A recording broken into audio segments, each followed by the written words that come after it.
أعوذ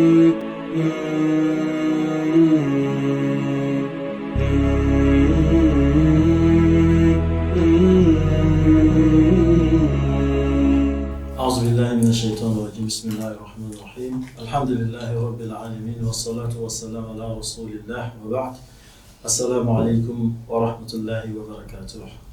Soyez les bienvenus sur cette émission. Inch'Allah, on dédie cette émission toujours sur le thème de djihad, sur l'éclaircissement sur le thème djihad, Inch'Allah. Et dans ce 9e épisode de l'émission, Inch'Allah, on aborde le sujet des versets du Coran et des hadiths du prophète sallallahu alayhi wa sallam qui promet des récompenses à ceux qui font le djihad.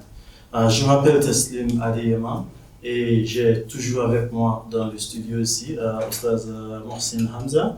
Assalamu alaikum. Wa alaikum salam wa rahmatullahi wa barakatuh. Et aussi Ustaz Abdurrahman Moukaïl. Assalamu alaikum. Wa alaikum salam wa rahmatullahi wa barakatuh. Inch'Allah, Ustaz Mohsin, j'ai commencé avec vous aujourd'hui. La première question aujourd'hui est celle-ci. Il y a un certain nombre de gens, des versets plutôt du Coran et des hadiths du prophète sallallahu alayhi wa sallam qui promettent des grandes récompenses au paradis pour ceux qui deviennent des shahids, c'est-à-dire des martyrs qui se battent et se sont tués dans le djihad. Ne pourrait-on pas y avoir une glorification inutile de la guerre et du martyr? Alhamdulillah Rabbil Alamin. Wassalatu wassalam ala Rasulillah. Oui, il y a des versets, aussi des hadiths du prophète Muhammad sallallahu alayhi wa sallam qui promettent de grandes récompenses à des martyrs. Tout d'abord, si on parle de martyr, ce n'est pas seulement celui-là qui a été tué lors d'une bataille.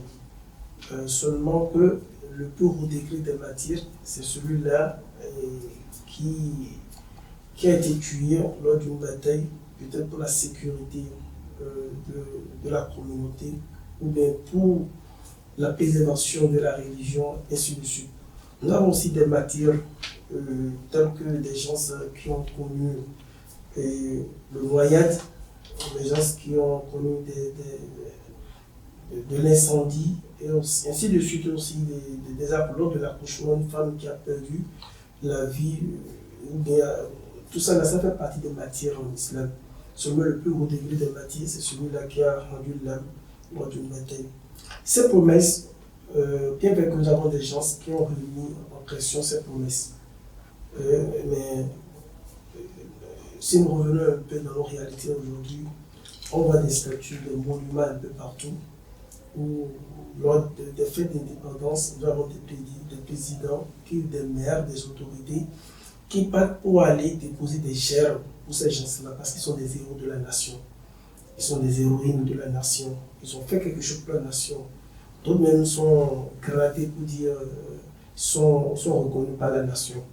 Qu'en est-il maintenant de ces gens-là qui ont lutté pour la sécurité, qui ont lutté pour la préservation de la religion, ainsi de suite, et on va remettre en cause ce qu'Allah les a promis au paradis. Ce ne sont pas des chérides, comme je l'ai dit, c'est des gens qui ont, dans ce cadre, dans le cadre de notre qu'on appelle émission, c'est ceux-là qui ont rendu l'âme lors de la bataille. Allah subhanahu wa ta'ala dit ceci dans le Coran, dans Sourate Fussilat, verset 31 et 32. Allah dit ceci, A'udhu billahi minash shaitanir rajim. نحن أولياؤكم في الحياة الدنيا وفي الآخرة ولكم فيها ما تشتهي أنفسكم ولكم فيها ما تدعون. Allah dit, nous sommes vos protecteurs dans la vie présente et dans l'au-delà. On parle de ceux-là qui ont lutté pour un bien collectif de la communauté, et vous y aurez ce que vos âmes désireront et ce que vous réclamez. Un lieu d'accueil de la part d'un très grand pardonneur, d'un très miséricordieux. Allah confirme cela. Pour qui? Pour ceux-là, nous avons ceux qui ont bien adoré Allah, et aussi également les martyrs. Donc, à regarder tout ça là, ce qu'il faut retenir tout simplement, où se trouve la question, ils l'ont fait dans quelle intention? Et est-ce qu'ils ont mené les batailles dans les normes?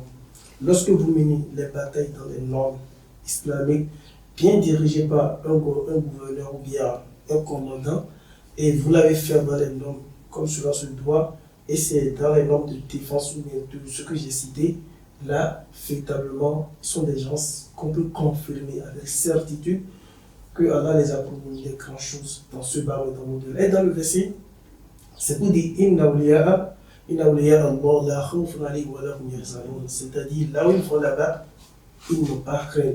Et s'ils délaissent des enfants, des veuves et autres, Allah prendra charge de ça. Cela les garantit cela. Donc, véritablement, ils sont des héros. Pas forcément de faire des statuts, mais ils sont véritablement des héros auprès d'Allah et aussi auprès de la communauté.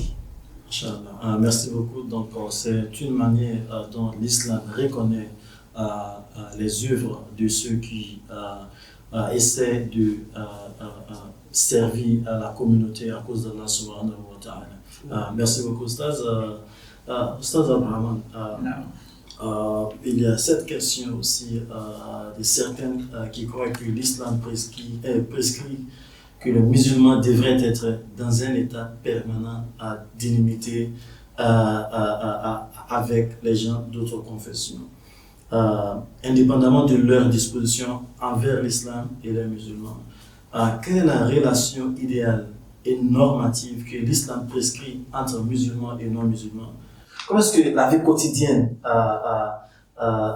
doit être entre musulmans et les non-musulmans? Est-ce que c'est celle d'hostilité ou c'est celle de la paix, de la coexistence pacifique?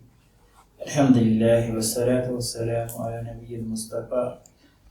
Merci une fois de plus de m'avoir donné la parole pour essayer de répondre à cette question que vous venez de me poser en termes de relation avec les musulmans, avec les non-musulmans.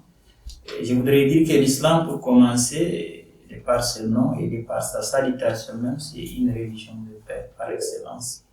Et par exemple, la salutation en islam, c'est Assalamu alaikum, que la paix soit sur vous.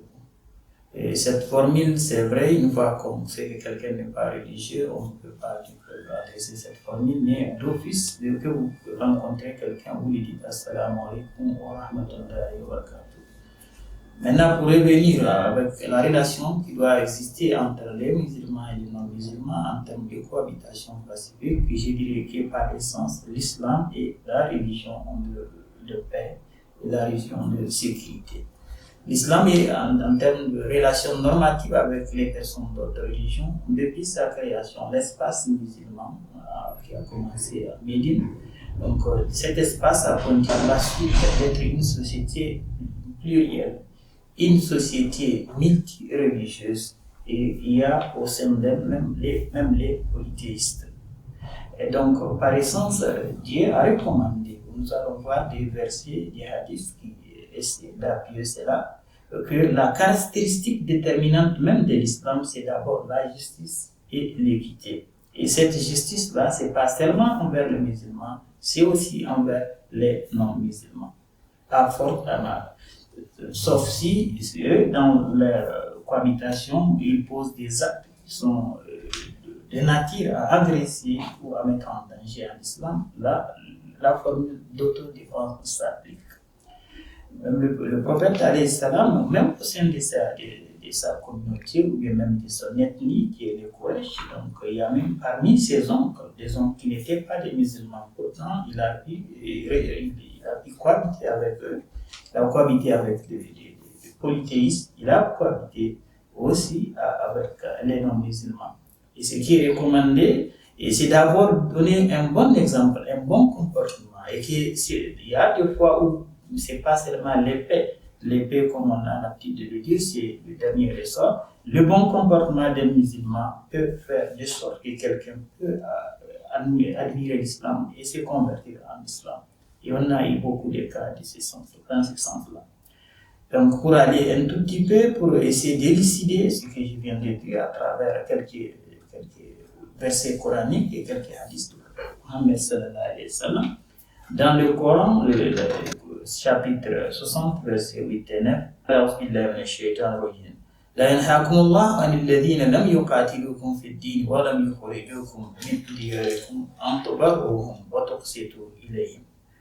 Quant à ceux qui ne se battent pas contre vous à cause de votre religion et qui ne vous chassent pas de vos demeures, c'est-à-dire de vos maisons, donc dans ce sens, Allah ne vous interdit pas de leur faire preuve de bonté et de vous comporter en toute équité envers ces gens-là. Pour dire que l'islam, c'est une religion de bonté, une religion d'équité, non pas seulement, je dis, envers les musulmans, mais envers les autres musulmans. Pour qu'il y ait une cohabitation pacifique, une cohabitation de sérénité. Et dans la communauté, dans l'espace musulman, les non-musulmans, tant qu'ils respectent leur engagement envers l'islam, ils sont en droit d'être protégés même par les musulmans. Et dans ce sens, il y a des hadiths du prophète Mohammed sallallahu alayhi wa sallam qui nous élucident aussi dans ce sens-là, pour dire qu'il faut avoir un bon comportement avec les autres. Et le prophète sallallahu alayhi wa sallam, il recommande à ses compagnons donc il faut avoir un bon comportement avec les gens. Et c'est ce comportement, j'ai dit une fois de plus, qui fera de sorte que les autres vont admirer votre religion et ils peuvent même se reconvertir. Et dans ce sens, vous allez voir aussi que les musulmans, on ne leur a pas interdit de se marier même à des chrétiens.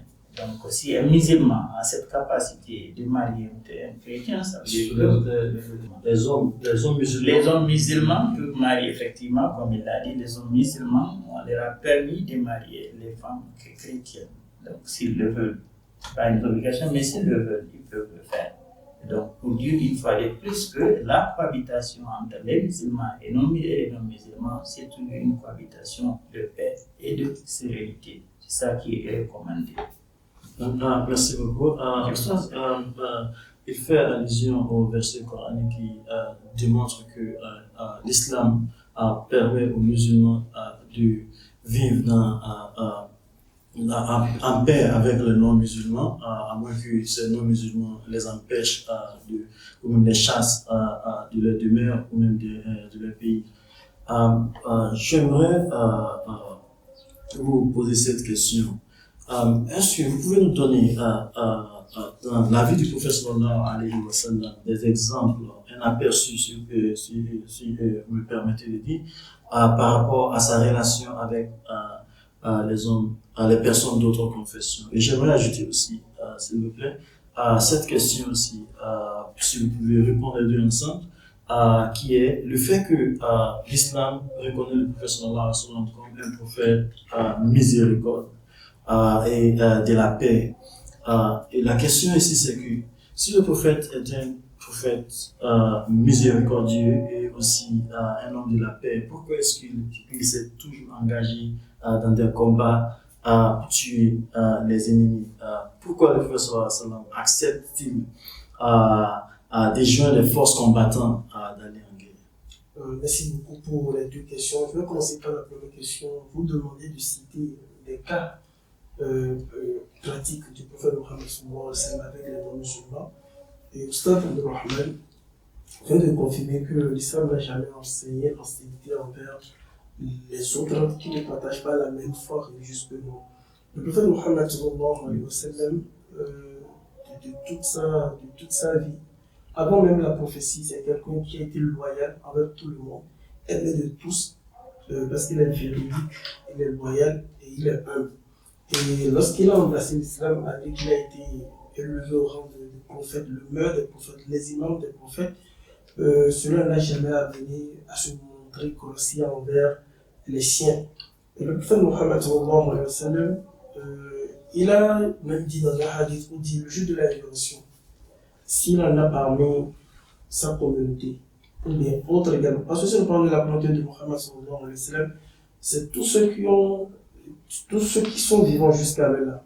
Depuis qu'il a reçu la prophétie jusqu'à là où nous parlons, nous sommes tous de la communauté de Mohammed sallallahu alayhi wa sallam, seulement que nous sommes subdivisés en deux. Nous avons une partie qui a accepté l'appel d'Allah, et nous avons une autre partie qui est toujours dans l'égarement.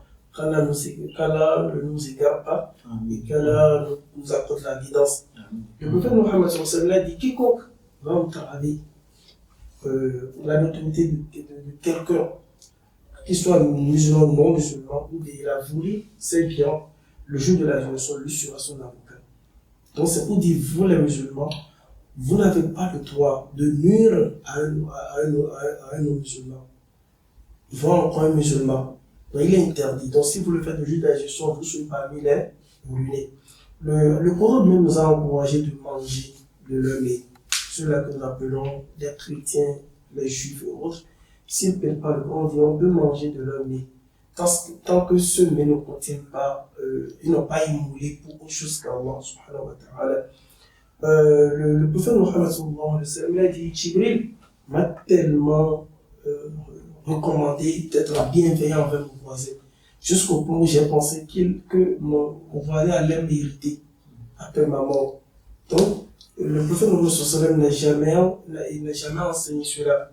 Aussi également, le prophète sallallahu alayhi wa sallam a fait preuve de pardon, de patience envers les non-musulmans. On a vu des non-musulmans. Regardez le jour où le prophète Mohammed sallallahu alayhi wa sallam allait à Médine. Vous avez vu le non-musulman qui est venu et le prophète a prié contre Sorak. Et la terre l'engloutait. Il rentrait sur la terre et il demandait le pardon du prophète sallallahu alayhi wa sallam. Il a même proposé au prophète de donner la richesse. Il a dit non. Le prophète l'a laissé. Le prophète a cessé de prier contre lui. Et il est revenu, il a laissé, il a dit, c'est incroyable. Donc le prophète Mohammed a fait preuve, même si il a adressé, il fait preuve de patience, de bienveillance envers ces gens-là. Le Soussan faisait aussi le commerce avec eux. Il faisait le commerce avec eux. Nous allons voir plus tard dans l'émission, dans nos émissions, le prophète Mohammed il a même défendu les non-musulmans. Oui, parce qu'ils ont signé le traité. Pour dire, entre vous et nous avons le traité, il fait partie de notre alliance. Donc si quelque chose nous touche, on va vous protéger. Et on va voir ça, Inch'Allah, lors des prochains épisodes, comment il a protégé les polythéistes, parce qu'ils sont dans l'alliance, ils sont sur des bases bien définies. Le prophète Mohammed sallallahu alayhi wa sallam, il a dit, quiconque croit vraiment, il a dit dans une autre hadith, il a dit, quiconque croit vraiment en Allah et au jour de la résurrection, devrait honorer son prochain. Oui, devant honorer son prochain. Donc, de façon générale, si nous regardons tout ce que nous voulons citer, le fait, il n'est pas venu pour diviser le monde entier. Il est venu pour instaurer la paix. Tout d'abord, pour nous ramener vers Allah de façon spirituelle et aussi également de nous apporter des valeurs que nous allons partager entre nous. Et aussi, il est venu aussi également, qu'on appelle, peaufiner les valeurs que nous avons. Donc le prophète n'a jamais enseigné ce que nous voyons aujourd'hui. Entre d'autres frères et musulmans, où ils sont un peu catégoriques avec les non-musulmans. C'est tout comme ils sont déjà en enfer, ils ne pourront, ils n'ont plus d'issue, il faut fermer toutes les portes sur eux. Non, le prophète n'a jamais enseigné cela. La belle preuve, le jour de la conquête de la Mecque, le prophète était venu et les gens ils avaient peur d'abord parce qu'ils ont dit, ah, il est venu et c'est pour se voir. Parce que déjà, à l'année de l'Égypte, le prophète avait déjà de masse. Et lorsqu'il est entré à la Mecque, ils avaient peur pour dire, ah, il est venu pour se venger.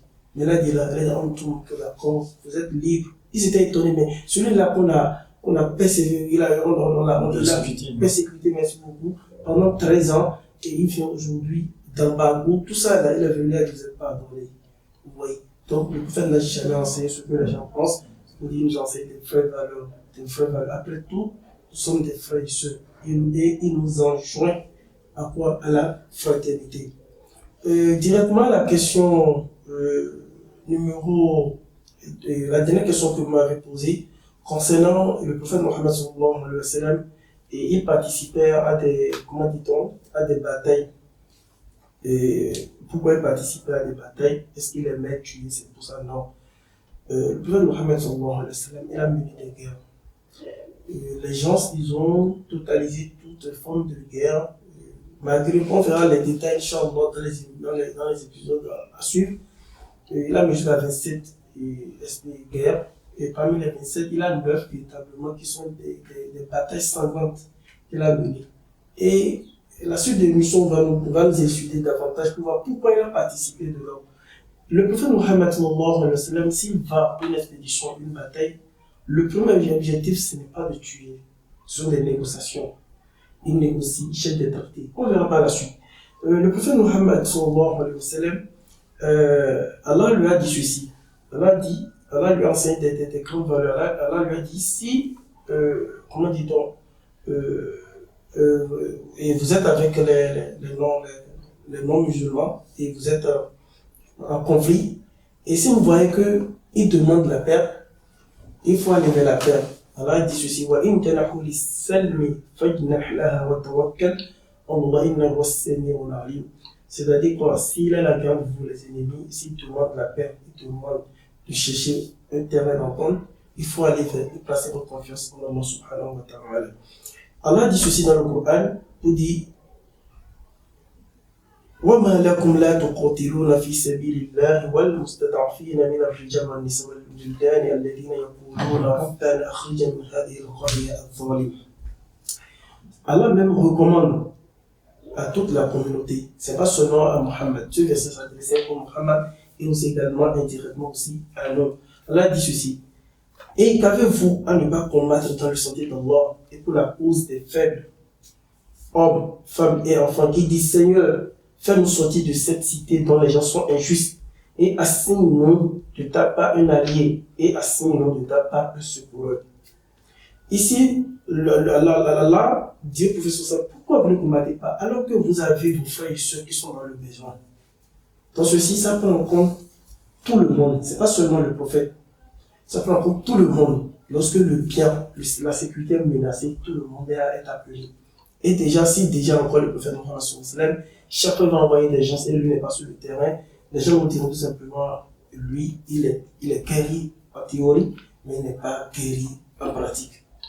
Ou qu'il envoie les enfants des gens pour les tuer et lui se protège. On a vu lors de la bataille de Uhud comment le prophète sallallahu a été malmené. Vous voyez, on a vu comment ils ont cassé ses dents. Ça montre que lui-même est sur le terrain.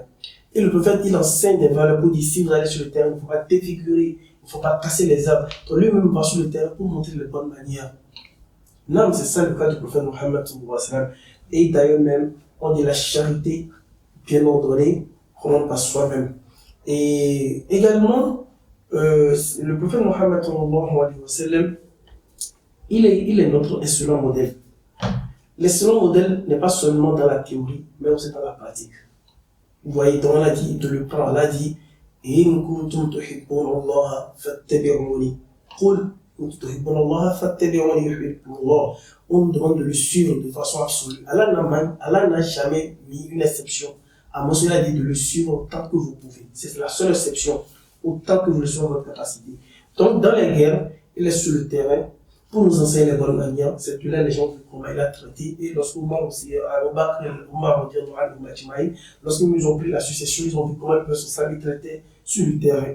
Donc, le prophète Mohammed sallallahu, s'il allait sur le terrain, c'est pas qu'il aimait tuer. Il aimait tuer. Et comme je l'ai dit, nous allons voir par la suite, s'il va sur le terrain, qu'est-ce qu'il fait premièrement? Comment il procède? Est-ce qu'il aime tuer? Ou bien comment il le fait? Inch'Allah, on verra. Le prophète ne va jamais sur le terrain parce qu'il aimait tuer, mais c'est pour apprendre. Et d'ailleurs même, si on dit quelqu'un, il est commandant. On a vu dans ce pays des présidents du Tchad, et il est toujours sur le terrain, pour ne pas citer son nom, le président passé du Tchad, et il était toujours sur le terrain. Et parce qu'il lui-même est un guerrier avant de président, après tout. Donc c'est pas le prophète m'a dit, il aimait aussi tuer, juste pour enseigner les valeurs, pour enseigner comment les choses se passent, pour montrer l'excellent modèle. Sallallahu alayhi wa sallam. Et aussi, on peut dire même que sa présence dans le front est aussi là pour démontrer aux musulmans comment est-ce qu'il faut diriger la guerre, quand est-ce qu'il faut s'arrêter, quand est-ce qu'il faut continuer, et la guerre, quoi et quoi ne pas faire dans le front. Merci beaucoup, Oustaz. Je crois que faute de temps, on va s'arrêter ici aujourd'hui. On continue dans l'épisode prochain, Inch'Allah. Merci beaucoup, Oustaz Mohsin. Merci beaucoup aussi, Oustaz Abrahman. À nos téléspectateurs, Inch'Allah. Je crois qu'on a bien compris les détails que les Oustaz ont fait aujourd'hui. Et Inch'Allah, on se retrouve et on peut, dans l'épisode prochain, pour continuer toujours l'éclaircissement, les détails sur le mot jihad, Inch'Allah. Assalamu alaikum wa rahmatullahi wa barakatuh. Assalam.